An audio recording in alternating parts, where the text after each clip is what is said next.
ધોરણ 7 ગુજરાતી સ્વાધ્યાયપોથી ભાગ 4 એમાં આપણે 11મો જે કવિતા છે વાગે છે રે વાગે છે કવિતાના આપણે પ્રશ્નના જવાબની ચર્ચા કરીએ.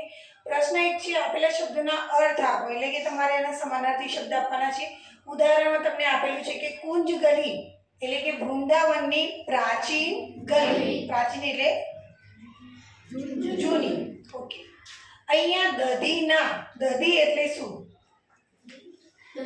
દહીં. આપણને જે કવિતા આપેલી છે પાઠ્યપુસ્તકમાં એના શબ્દાર્થમાં પણ આપેલું છે કે દધી એટલે દહીં.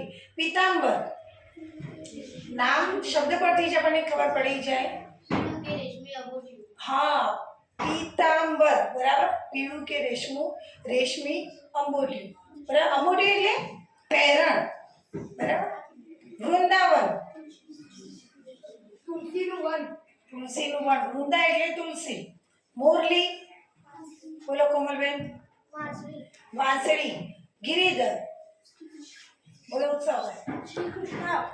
અચ્છા, શ્રી કૃષ્ણ અથવા તો શ્રી કૃષ્ણનું નામ જે એમને લોકો ગિરિધર તરીકે પણ ઓળખાવે છે તે પણ લખી શકો છો. પ્રશ્ન 2 આપેલી આકૃતિના આધારે ઉદાહરણ મુજબ એક કરતાં વધુ શબ્દો ભેગા કરીને વાક્ય બનાવો. તો અહીંયા આપણે દરેક વાક્યની અંદર કયો શબ્દ આવવો જોઈએ? કૃષ્ણ. કૃષ્ણ અને સામે ગિરિધર. તો કૃષ્ણ અને ગિરિધર એ બંને શબ્દને ભેગા કરીને એક વાક્ય બનાવવાનું. કૃષ્ણ અને મોરલી સાથે એક વાક્ય. ખબર પડી? તો મેન અંદર આપણે શબ્દ આપેલો છે કૃષ્ણ અને આજુબાજુ તમને બીજા બધા શબ્દો આપેલા છે. તો વાક્ય બનાવો. ચલો પછી આપણે આપણા વાક્ય જોઈએ. પહેલા તમે બનાવો. બોલો. કૃષ્ણનું બીજું નામ ગિરિધર છે. ઓકે, સરસ. કૃષ્ણનું બીજું નામ ગિરિધર છે અથવા તો કૃષ્ણને ગિરિધર નામથી પણ ઓળખવામાં આવે છે. બોલો. શ્રી કૃષ્ણ વૃંદાવનમાં રહે છે. શ્રી કૃષ્ણ વૃંદાવનમાં રહે છે. ઓકે, સરસ. બનાવો. જાતે વાક્ય પહેલા પ્રેક્ટિસ કરો પછી આપણે જોઈએ. હેતલબેન. શ્રી કૃષ્ણ મુરલી વગાડે છે. શ્રી કૃષ્ણ મુરલી વગાડે છે બરાબર. પછી કૃષ્ણ ગોપીઓ સાથે કુંજ ગલીમાં રમે છે. સરસ, વેરી ગુડ. કૃષ્ણ કુંજ ગલીમાં ગોપીઓ સાથે રાસલીલા કરી રહ્યા છે અથવા તો ગરબે રમી રહ્યા છે બરાબર. તો અહીંયા આપણે જે વાક્ય છે એ જોઈએ. તો જુઓ, કૃષ્ણ કુંજ ગલીમાં થનક થનક નાચે છે બરાબર. કુંજ ગલીમાં આવે શબ્દ કૃષ્ણ અને કુંજ ગલીમાં. શ્રી કૃષ્ણ ગોપીઓ પાસે દધીના દાણ માગે છે. શ્રી કૃષ્ણએ પીળા પીતાંબર પહેર્યા છે. અહીંયા પીતાંબર શબ્દ છે. શ્રી કૃષ્ણના મુખ પર મુરલી શોભે છે. શ્રી કૃષ્ણના શરીર પર પીળો પટકો શોભે છે. પીળો પટકો એટલે કે કપડાનો ટુકડો જે ખભા ઉપર ખેસની જેમ નાખવામાં આવે. બરાબર. તો આ રીતે તમે વાક્ય પણ બનાવી શકો છો. બીજા પ્રશ્ન 3 છે નીચે આપેલા શબ્દોને બંધ વિસ્તર ખાનામાં લખો. તો અહીંયા જે શબ્દો આપેલા છે તો એને આપણે 3 વિભાગમાં અલગ કરવાના છે. જેમ કે પહેલું છે મોં વડે વાગતું સાધન, એટલે કે જે મોં વડે વાગતા સાધનો હોય તે એના નામ અહીંયા લખીશું. કાનમાં પહેરવાનું આભૂષણ તો એ અહીંયા લખીશું. ને માથામાં જે શોભાયમાન હોય એટલે કે જે વસ્તુ માથામાં પહેરવાની હોય તો એ વસ્તુના નામ આપણે અહીંયા લખીશું. તો પહેલું છે મોરલી. તો બધાને ખબર છે કે મોરલી મોં વડે વાગતું સાધન. મોં વડે વાગતું સાધન. શરણાઈ એ પણ મોં વડે વાગતું સાધન એટલે અહીંયા લખીશું. શંખ મોં વડે વાગતું સાધન. હા, શંખ જોયો આટલો મોટો હોય સફેદ બરાબર. અને પછી એને વગાડવામાં આવે મંદિરમાં. જોયો એ બધાએ? વગાડ્યો કોઈ? અચ્છા, અહીંયા ગામમાં હશે મંદિરમાં. ઘરે હા, લોકો ઘરે પણ રાખે બરાબર. ચલો, બુટ્ટી બધાને ખબર. બુટ્ટી બોલો. સાગરભાઈ બધા ફટાફટ બુટ્ટી કે પહેરે બોલો. બુટ્ટીની ખબર નહીં સાગરભાઈ ના.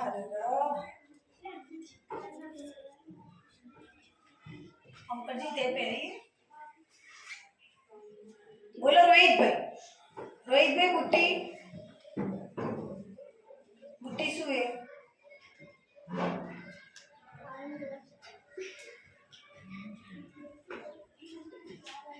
બોલો. પૃથ્વીભાઈ. કાનમાં પહેરવાનું આભૂષણ.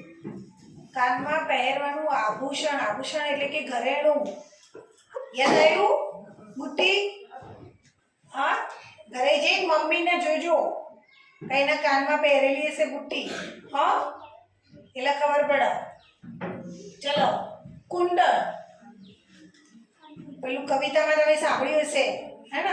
શ્રી કૃષ્ણના બોલો વિક્રમભાઈ. કાનમાં પહેરવાનું. હા, કડી. કડી પણ તમને બધાને ખબર છે. બોલો કાર્તિકભાઈ. કાનમાં પહેરવાનું આભૂષણ. પછી પાઘડી. બોલો જીયાબેન. માથામાં પહેરવાનું શોભાયમાન. માથામાં શોભાયમાન. મુગટ એ પણ માથામાં શોભાયમાન. મુગટ પણ માથે જ પહેરવામાં આવે. અને ફેંટો માથામાં શોભાયમાન. શોભાયમાન માથામાં. ક્યારે ફેંટો ક્યારે પહેરવામાં આવે? હા, લગ્નમાં પણ હોય. અને અમુક જે લગ્ન હોય તો અમુક એ લોકો એમનો ડ્રેસ કોડ રાખતા હોય નહીં કે મહેમાનો બધાને ફેટા પહેરાવે. પછી અમુક વખતે બેન રજાવાળા પણ ફેટા પહેરીને આવતા હોય. એ લોકોને એવો ડ્રેસ કોડ હોય. બરાબર? તો ફેંટો એ બનાવવો પડે, ખબર ને? પાઘડી તૈયાર હોય અને ફેંટો શું હોય? દુપટ્ટા જેવું જે મોટું કપડું હોય તો એનાથી બાંધવામાં આવે. ચલો, કાવ્ય પંક્તિને આધારે નીચેના વાક્યમાંથી ખોટો શબ્દ છે કે વાક્ય ફરીથી લખો. તો અહીંયા જો તમને અહીંયા ઓબ્લિક આપેલું દેખાય તો કુંડળ અને કંગન એ બંને શબ્દોમાંથી ગમે તે એક ખોટો શબ્દ છે. તો આપણે એક જે ખોટો હોય તે એને ચેકી દેવાનો અહીંયા અને પછી સાચો શબ્દ મૂકી અને વાક્ય આપણે ફરીથી લખવાનું છે. તો કાને તે કુંડળ કંગન. હાલની જ આપણે વાત કરી કે કાનમાં કંગન હોય કે કુંડળ હોય. બોલો. કાનેથી કુંડળ મસ્તકે મુગટ મુખ પર મોરલી શોભે છે. હા, કાને તે કુંડળ. તો આપણે શું ચેકી દઈશું? કંગન. અને વાક્ય એનું એ જ લખવાનું છે. બરાબર? ચલો, વાલો દાણ દધીના પછી ઓબ્લિકમાં છે દૂધીના માંગે છે. બધાને ખબર, કવિતા આપણે યાદ જ છે બધાના. સૃષ્ટિબેન. હા, વાલો દાણ દધીના માંગે છે એટલે દહીંના. વૃંદા તે વનમાં કુંજ ગલીનમાં. અહીંયા કુંજ લીન છે, મેં અંડરલાઈન કરેલી. સાચો શબ્દ કયો આવો? કુંજ ગલી. બરાબર? તો થોડું પ્રિન્ટિંગ મિસ્ટેક છે. કુંજ ગલીમાં વાલો થનક થનક. બરાબર? Dot dot dot. તો વનની કે વનમાં? વૃંદા તે વનની કે વનમાં? વનમાં કુંજ ગલીમાં કે વનની કુંજ ગલીમાં? બોલો વિકાસભાઈ. વનની. કવિતા પંક્તિ યાદ છે ને? વૃંદા તે વનની કુંજ ગલીમાં વાલો થનક થનક થઈ નાચે છે. ના, સોરી, અહીંયા વનની જ આવે. હો, વનમાં ના આવે. અહીંયા લખેલું આપણે સુધારી દઈએ.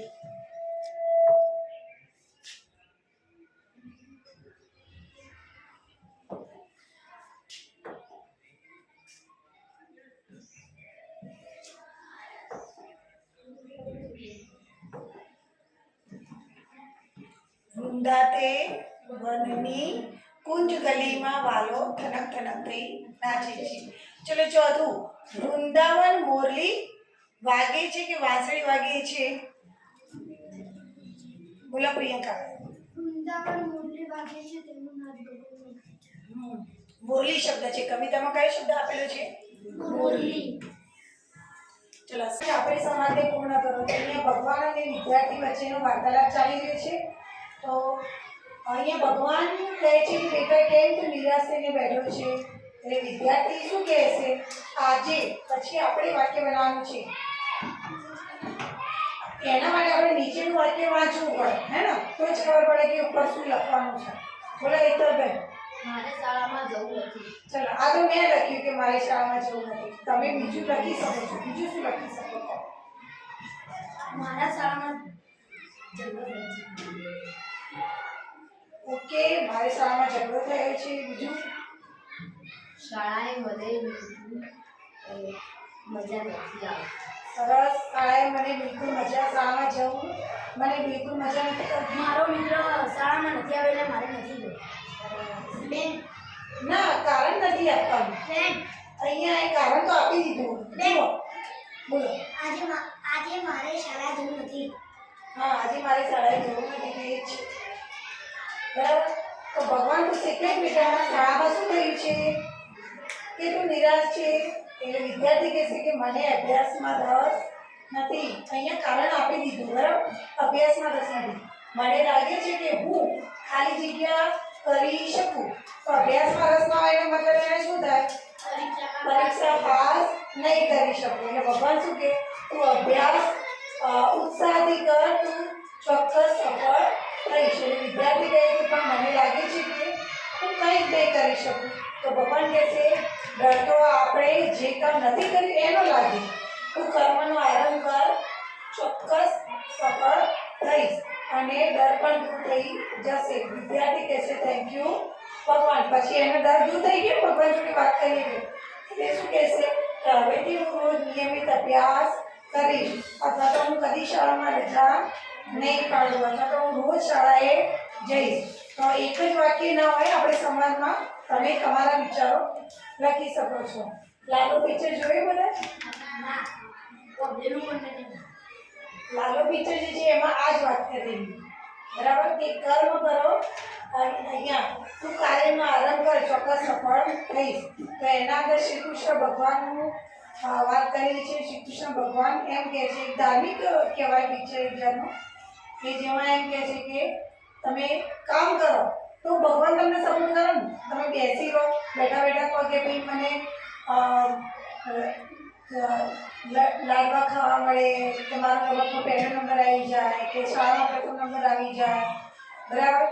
અથવા તો આપણે બેઠા બેઠા એમ કહીએ કે મારા ઘર ઝોપડી એમાંથી મેળ થઈ જાય. થશે? હા, એવો તો ચમત્કાર ના થાય. આપણે થોડું પ્રયત્ન તો કરવો જોઈએ, કંઈક કર્મ તો કરવું જોઈએ, મહેનત તો કરવી જોઈએ, પૈસા કમાવા પડે. બરાબર. મહેનત કરવી જોઈએ. હવે એની જ વાત છે. પ્રશ્ન છે, આપેલા ચિત્ર અને શબ્દને ધ્યાનમાં રાખી કાવ્યમાંથી યોગ્ય પંક્તિ લખો. જુઓ, સીધી રીતના નહીં કીધું કાવ્ય પંક્તિ.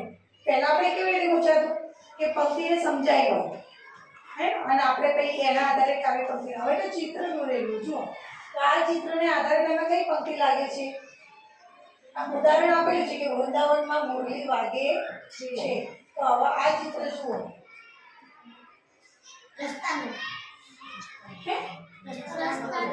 ઓકે, રસ્તાનું બી છે અને બીજી રીતે બોલો કઈ વાક્ય આવશે? કવિતાનું પંક્તિ બોલવાની. ના આવડે તો ચોપડી બોલો. બોલો. હા, વૃંદાતે વનને માર્ગે જાતા. અહીંયા દર્શન થકી દુઃખ ભાગે છે. એટલે આમ એવું લાગે કે દુઃખ દૂર જતું હોય. બરાબર. એ રીતે. અને વૃંદાતે વનને માર્ગે જાતા એ પણ આપણે લખી શકીએ.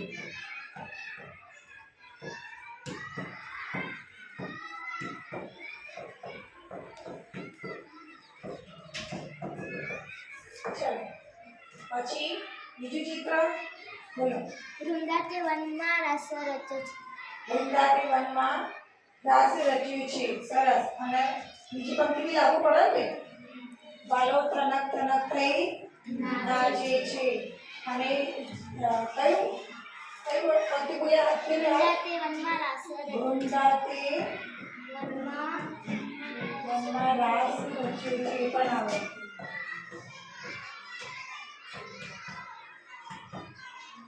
ચલો. અને છેલ્લું બાલો રાસ મંડળમાં બિરાજે છે. વાલો રાસ મંડળમાં બિરાજે છે અને મુખ પર મોરલી શોભે છે. એ પણ આવી શકે. બરાબર. ચલો, કૃષ્ણને લગતું અન્ય ગીત મેળવીને લખો. તો કૃષ્ણ ભગવાનના તો અઢળક ગીતો છે. મીરાબાઈએ તો ઘણા બધા લખ્યા બી. મીરાબાઈએ કૃષ્ણની ભક્તિ કરી એટલે એમને તો એમના જ ગીતો લખ્યા છે, ભજનો ગાયા છે.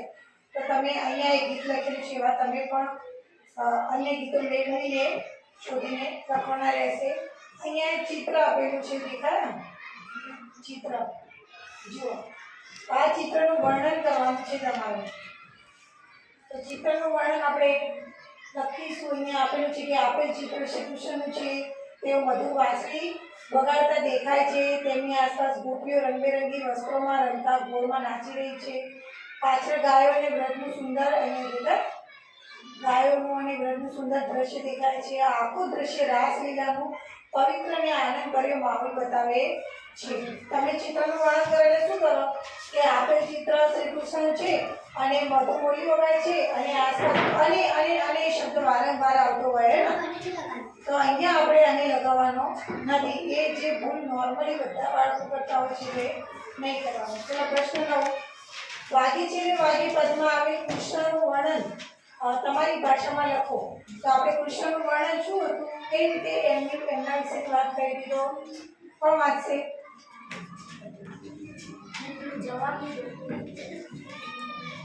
બોલો કમળ. આ પદમાં કૃષ્ણના મુખ પર મુરલી શોભે છે. તેમણે પીળા પીતાંબર, જરકસી જામો અને ખભે પીળો પટકો શોભે છે. કાનમાં કુંડળ અને મસ્તકે મુંગટ શોભે છે. વાગી છે ને વાગી પદમાં રહેલું કૃષ્ણના પહેરવેશનું વર્ણન. તો પહેરવેશ આવી ગયો એ જ પ્રશ્નમાં દેખાય ને એનો એક જવાબ કે ભાઈ જરકસી જામો અને પીળા રંગના પીતાંબર. ચલો શ્રી કૃષ્ણને અન્ય કયા કયા નામથી ઓળખવામાં આવે છે? ઘણા બધા નામ છે. બોલો પ્રિયંકાબેન.